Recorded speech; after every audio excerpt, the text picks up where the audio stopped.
Well, I think it does seem like we're headed into a recession here in 2023. The magnitude of that recession is debatable, but I think it's at least a light to moderate recession. Potentially, it's on the order of 2009. So I think it's wise to kind of like prepare for the worst, hope for the best, prepare for the worst. Don't get too adventurous. Like watch out for margin debt. Like I would really advise people to not have margin debt in a volatile stock market. And from a cash standpoint, keep powder dry. You can get some pretty extreme things happening in a down market. Like Brett Johnson, who was a CFO, who is a CFO of SpaceX, was at Broadcom in 2000, and he said that, and that's a good company making good products. And he said the from peak to trough, I think in less than 12 months, Broadcom went down 97%. So like even if you had a small margin loan there, you got crushed. It subsequently recovered, and I think to much higher levels. But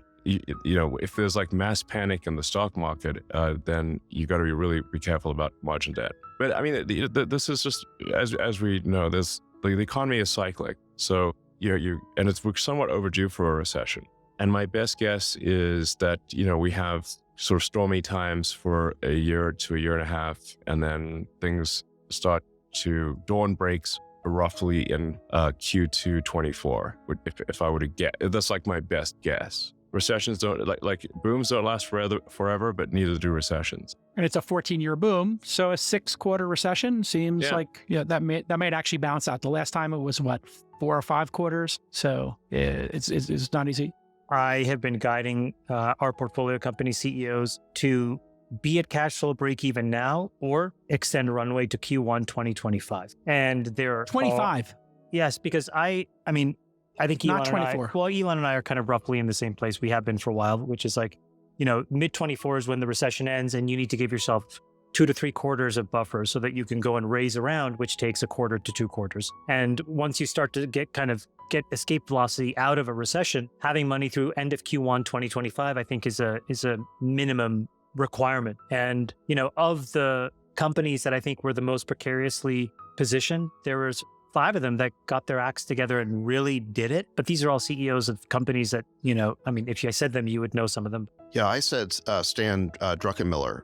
As you recall, last year he predicted that inflation would be lasting. This was in spring of 2021 when transitory was the word of the day. This year, he predicted the bear market rally we had in July and August. And I remember back at the Coatue Summit in May, though around that time, he was interviewed, and he basically was saying that as soon as there was a bear market rally over the summer, that he would then put his short position on. I don't know if he actually did that, but he said he was going to do that. And then it turns out that the summer rally that we had was a dead cat bounce. So he was right about that. And now he is predicting a hard landing in 2023 with a deeper recession than many expect. So sadly, I suspect he may be right yet again. Friedberg, best investor for you, 2022. Same. I had Druckenmiller. I indicated that he's been doing interviews pretty much every quarter for the last 2 years, and he's been pounding the table, telling everyone what's going to happen, and it all happened. And he even told people the trades. In mid-2021, he said he was short long-dated treasuries, and he was long commodities.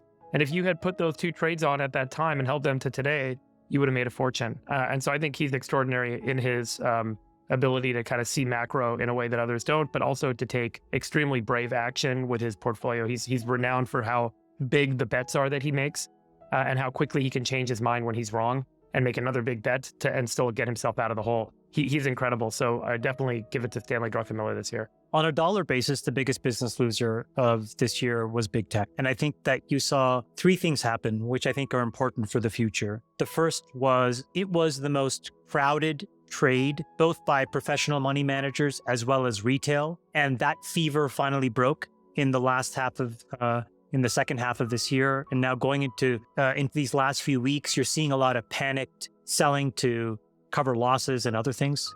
So I think that number 1, that happened. Number 2, regulators basically said, we're going to go after these guys every single which way we can. And then number 3, I think it started to change the innovation cycle where people now actually believe that they can't outspend because folks won't tolerate it. And the things that they're spending their money on seem kind of foolish. And so I think big tech is probably not discussed enough, but it was a huge loser for this year. Friedberg, who is your biggest business loser for 2022? I mean, this one's just a simple FTX. I mean, that was such a incredible revelation of the scale of the scam and the fraud and the craziness that went on. And I think what was interesting about FTX is it had implications not just for crypto and not just for kind of offshore regulatory and not just for fraud, but also for the investors. We had a whole debate about whether the press and journalists failed to kind of, appropriately investigate this guy rather than give him accolades because he said the right things, which he said he did over IM. And investors failed to do relevant amounts of due diligence or form a board and have proper governance over him because they wanted to be part of the hot new thing and everyone had capital to deploy.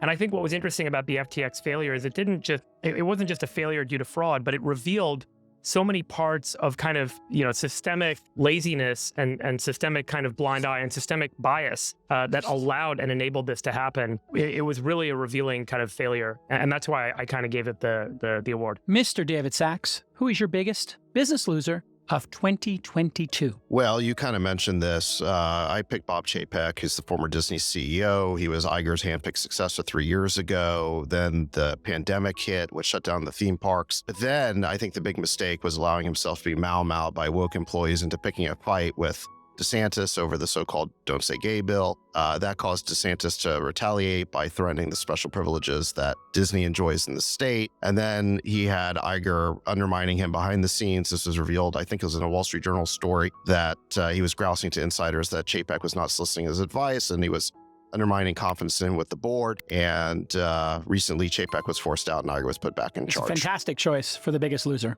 The Fed trying to play catch up is the worst trend for me, oversteering into the crash. What do you got, Chamath, for the worst trend of 2022? The worst trend was the continued profligate spending by the federal government. We have record deficits, record debt, and this year we're ending the year by adding another $1.65 trillion of spending that nobody can seemingly account for. It is truly the Christmas tree of Christmas trees in terms of bills. So we have not gotten religion yet around being measured in how we spend money. Good one. Worst trend, Sachs. Last year, my worst trend was authoritarianism growing all over the world. And I think that's a pretty decent prediction. This year's worst trend is the government colluding with big tech to engage in censorship. This is how they're going to do the authoritarianism.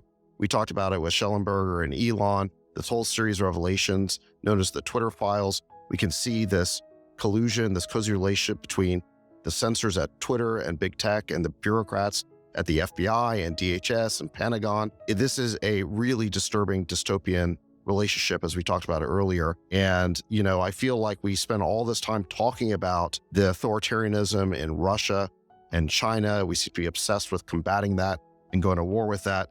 But we don't spend enough time talking about this growing authoritarianism at home.